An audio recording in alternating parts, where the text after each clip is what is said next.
এখনো এসএমএস এর মাধ্যমেই ডিমের বাজার নিয়ন্ত্রণ, সিন্ডিকেটের বিরুদ্ধে দ্রুত ব্যবস্থা, হুঁশিয়ারি ভোক্তা অধিদপ্তরের।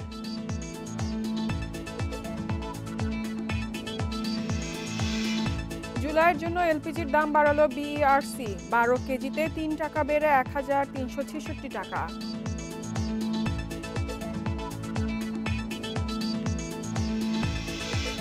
সংকটেও বেড়েছে বেশিরভাগ ব্যাংকের পরিচালন মুনাফা, সুদ ও ট্রেজারি বন্ডের আয় বৃদ্ধির প্রভাব বলছেন বিশ্লেষকরা। সবাইকে আমন্ত্রণ অর্থনীতি সারাদিনে, আপনাদের সাথে আছি ইফাতারা। শুনছিলেন শিরোনাম, এবারে জানাবো বিস্তারিত।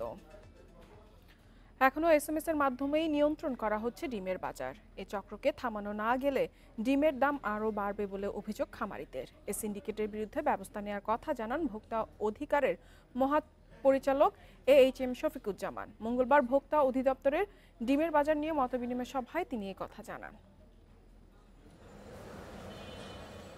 যৌক্তিক কারণ ছাড়াই 1 মাস ধরে অস্থিতিশীল ডিমের বাজার। দাম বেড়ে ডিমের ডজন ওঠে 180 টাকা পর্যন্ত। ভোক্তা অধিকার সংরক্ষণ অধিদপ্তরের তৎপরতায় প্রতি ডজন ডিম বিক্রি হচ্ছে 140 থেকে 150 টাকায়। 50 টাকা 60 টাকা ডজন আগে ছিল ঈদের আগে, এখন আছে 140 টাকা লালটা, সাদাটা 130 টাকা। বর্তমান মোটামুটি কমের দিকে আর কি। আজকে 145 টাকা ডজন লাল বিক্রি করতেছি।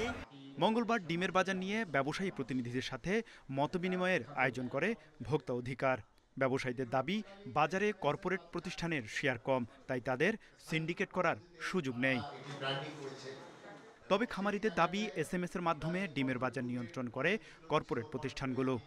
কোম্পানি কিন্তু এখন একটা চক্রকে থামানো যাচ্ছে না, এই চক্রকে থামাতে হবে স্যার, যাতে এসএমএস না আসে। 9, 10, 11 টাকার উপরে হওয়ার কথা না, কিন্তু কেন 14-15 টাকা হলো? আমরা অনেক কিছু আজকে কেন এসএমএস এর মাধ্যমে এই ব্যবসা হবে? ক্যাবের পক্ষ থেকে যারা এই ডিমের দামের কারসাজিতে জড়িত তাদেরকে অতি শীঘ্রই আইনের আওতায় আনা হোক। ভোক্তা অধিদপ্তরের দাবি, যারা এসএমএস এর মাধ্যমে ডিমের বাজার নিয়ন্ত্রণ করছে তাদেরকে চিহ্নিত করা হয়েছে। তারা এখানে বসে যা করছে এটি তো একদম পুরোপুরি বলবো যে একটা ক্রিমিনাল অফেন্স, এবং আমি একটা যে মেসেজ দিতে চাচ্ছি, এই জিনিসটা আমি ভেঙে দেবো। প্রয়োজনে যারা এটা করছে তাদের সমস্ত প্রতিষ্ঠান আমরা বন্ধ করে দেব। মুখের কথায় যে ব্যবসা চলছে এইভাবে হবে না, এসএমএস এর ব্যবসা চলবে না।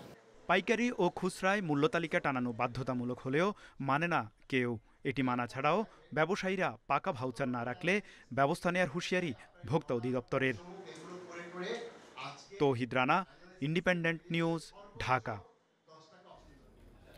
উজান থেকে নেমে আসা ঢলে আর টানা বৃষ্টিতে সিলেট অঞ্চলে বন্যা দেখা দিয়েছে। সামনের মাসে এই বন্যা দেশের বিভিন্ন এলাকায় ছড়িয়ে যেতে পারে বলে আশঙ্কা প্রধানমন্ত্রীর। রাজধানীর এনএসসি সম্মেলন কক্ষে একনেক সভায় তিনি বন্যা মোকাবেলায় সরকারি দপ্তরগুলোকে প্রস্তুতি নেওয়ার নির্দেশ দিয়েছেন। সভায় সারা দেশের 107 পুলিশ থানার অবকাঠামো উন্নয়নে 1600 কোটি টাকার প্রকল্পের অনুমোদন দেয়া হয়। নতুন অর্থবছরের প্রথম একনেক সভায় অনুমোদন হয় 11 প্রকল্প, যেখানে ব্যয় হবে প্রায় 5460 কোটি টাকা। 98% সরকারি অর্থায়নে। অনুমোদনকালে অগ্রাধিকার চিহ্নিত করে প্রকল্প দ্রুত বাস্তবায়নের নির্দেশ দিয়েছেন প্রধানমন্ত্রী।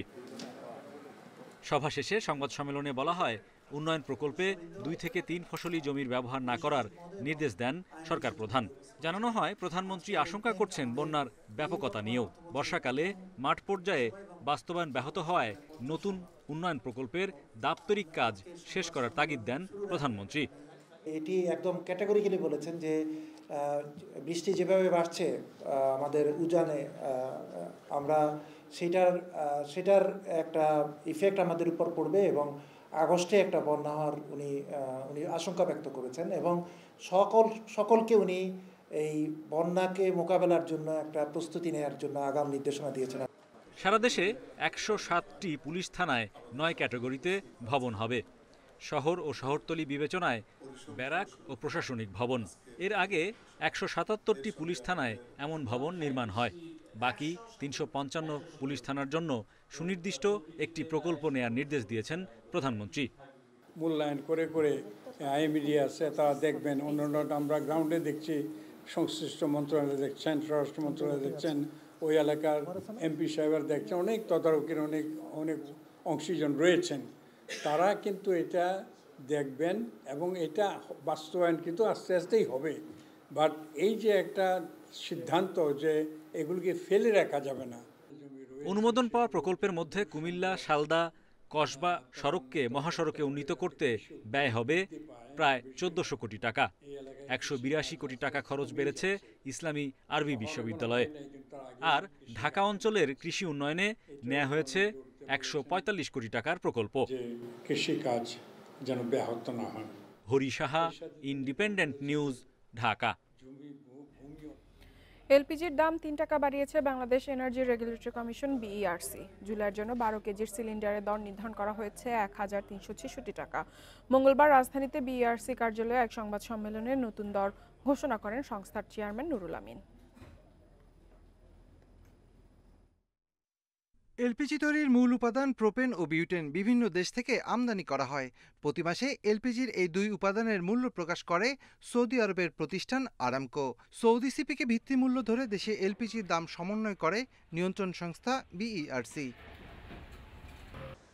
এপ্রিল, মে ও জুন ৩ মাসে টানা কমেছিল এলপিজির দাম। বিইআরসির নতুন দর অনুযায়ী জুলাইয়ের জন্য বেসরকারি এলপিজির দাম নির্ধারণ করা হয়েছে প্রতি কেজি ১১৩ টাকা ৮৬ পয়সা। ১২ কেজির এলপিজির দাম ৩ টাকা বাড়িয়ে ১,৩৬৬ টাকা নির্ধারণ করা হয়েছে। আমাদের ১২ কেজি সিলিন্ডার গত মাসে ছিল ১৩৬৩ টাকা, আর এই মাসে এই মূল্যটা হবে ১৩৬৬ টাকা, অর্থাৎ ৩ টাকা বেড়েছে। এই ৩ টাকা মূল কারণ হলো ডলারের মূল্যবৃদ্ধি, যেটা গত মাসে ছিল ১১৮.০১ টাকা, সেটা এই মাসে হয়েছে ১১৮.৪৭ টাকা। বিইআরসির চেয়ারম্যান জানান, এলপিজির আমদানি মূল্য অপরিবর্তিত থাকলেও ডলারের দাম ঊর্ধ্বমুখী থাকায় দাম কিছুটা বেড়েছে।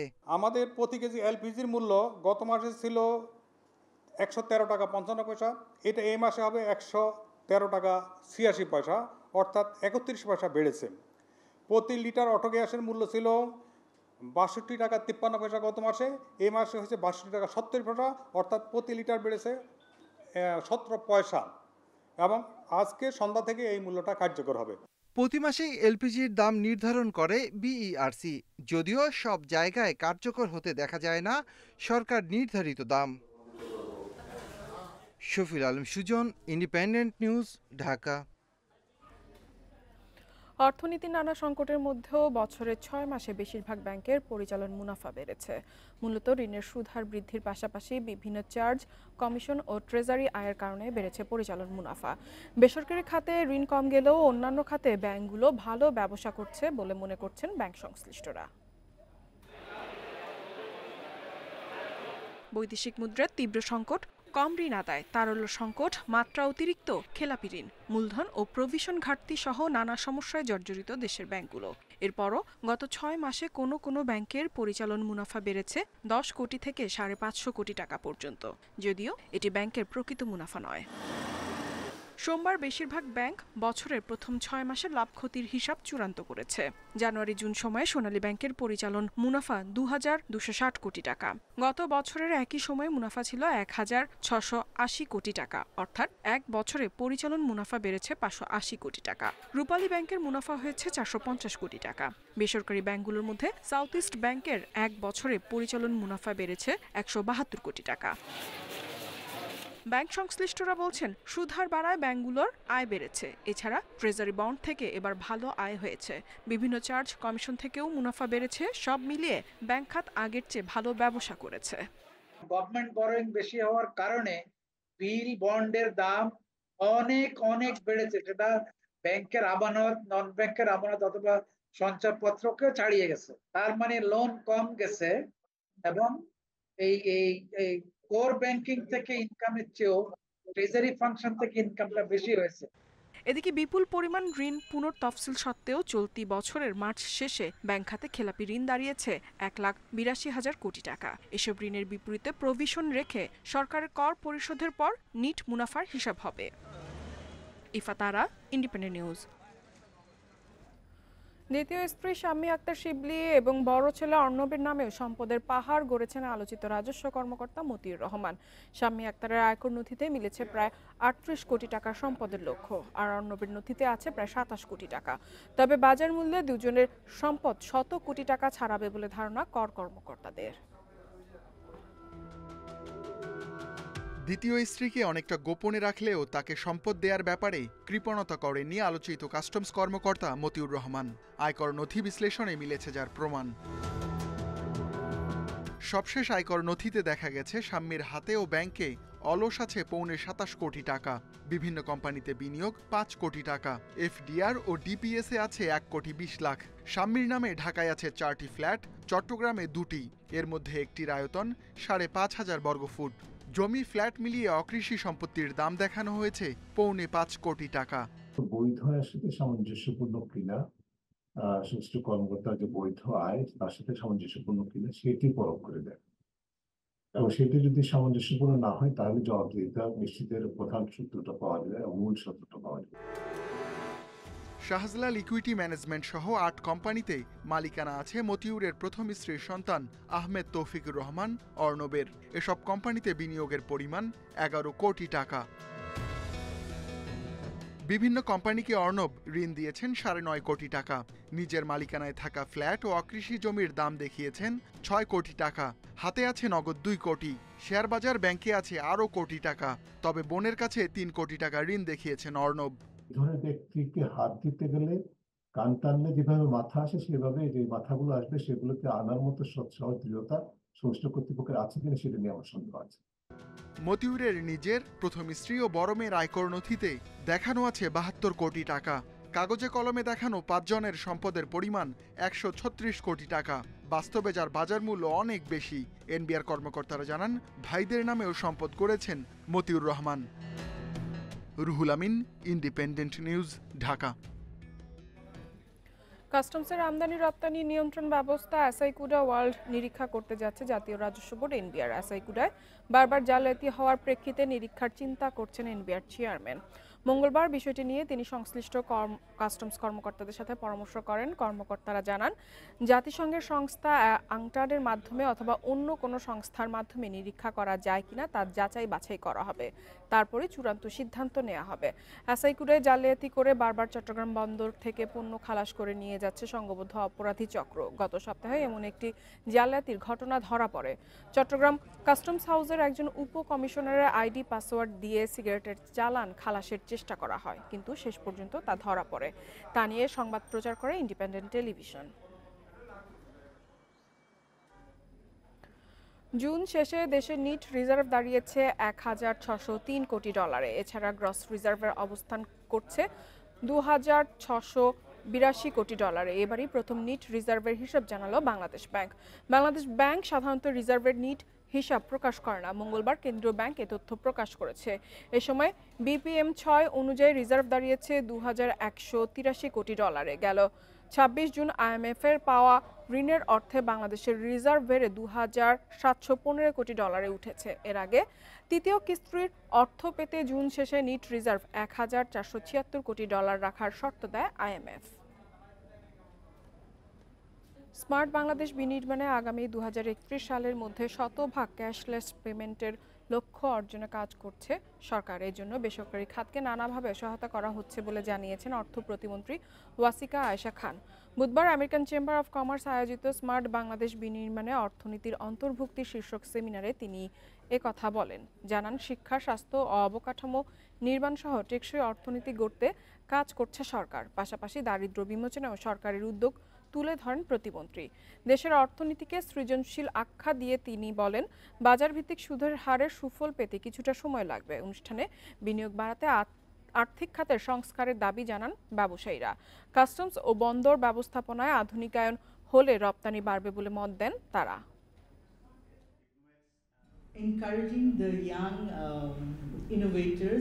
স্মার্ট বাংলাদেশ বিনির্মাণে শিক্ষা, স্বাস্থ্য ও অবকাঠামো নির্মাণ সহ টেকসই অর্থনীতি নিয়ে কাজ চলছে।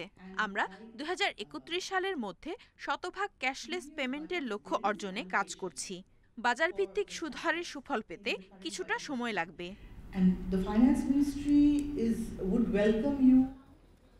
শেয়ার বাজারের খবর।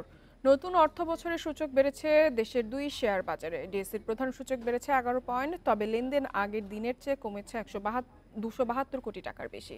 এ সময় দর বেড়েছে ৫৪ ভাগ কোম্পানির শেয়ারের। চট্টগ্রাম স্টক এক্সচেঞ্জে সার্বিক সূচক বেড়েছে ৫ পয়েন্ট। মঙ্গলবার লেনদেনের শুরুতেই নেতিবাচক ঢাকা স্টকের সূচক। প্রথম 10 মিনিটে প্রধান সূচক কমে 29 পয়েন্ট। তবে বেলা বাড়ার সঙ্গে সঙ্গে সূচকের অবস্থান কিছুটা বাড়তে থাকে। দিন শেষে ডিএসইএক্স সূচক বেড়েছে 11.78 পয়েন্ট, অবস্থান করছে 5340 পয়েন্টে। সূচক বাড়লেও ডিএসইতে কমেছে লেনদেনের পরিমাণ। আজ মোট লেনদেন হয়েছে 440 কোটি 63 লাখ টাকার শেয়ার। আগের দিনের চেয়ে লেনদেন কমেছে 172 কোটি টাকার বেশি। হাতবদলে অংশ নেওয়া 394টি কোম্পানি ও মিউচুয়াল ফান্ডের মধ্যে দর বেড়েছে 54 প্রতিষ্ঠানের শেয়ারের। এর মধ্যে দর বেড়েছে 213টির, কমেছে 125টির, অপরিবর্তিত রয়েছে 56টি প্রতিষ্ঠানের শেয়ারের দর।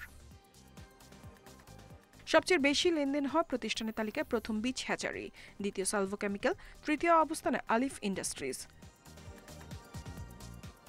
শতাংশের দিক থেকে দর বৃদ্ধির তালিকায় প্রথম আফতাব অটোমোবাইলস, দ্বিতীয় জাহিন টেক্স, তৃতীয় অবস্থানে নাভানা সিএনজি।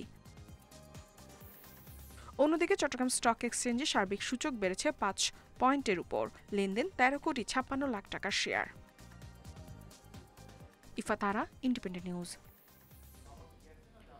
অর্থনীতি সারাদিনের ছিল আজকের এই আয়োজন। ইন্ডিপেন্ডেন্ট টেলিভিশনের সব খবর আরও জানতে চোখ রাখুন ফেসবুক, ইউটিউব এবং এক্সে। আমন্ত্রণ আমাদের পরবর্তী সংবাদে।